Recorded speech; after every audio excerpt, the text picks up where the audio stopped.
Welkom hier by bespreking oor die optimalisering van sosiale media strategieë in digitale bemarking.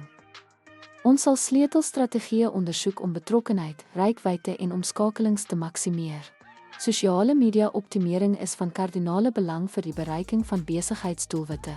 Deur aktiwiteite te verfyn wat gebaseer is op data-gedrewe insigte, kan besighede hul digitale bemarkingspogings verbeter.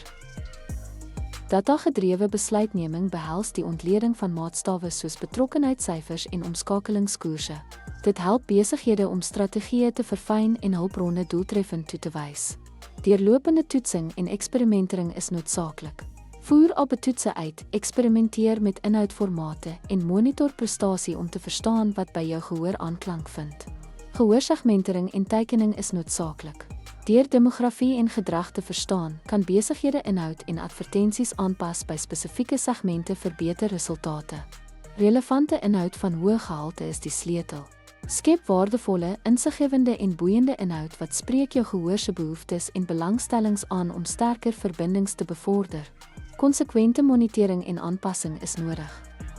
Bly rats en reageer op sosiale media neigings om strategieë aan te pas en relevantie met jou gehoor te behou.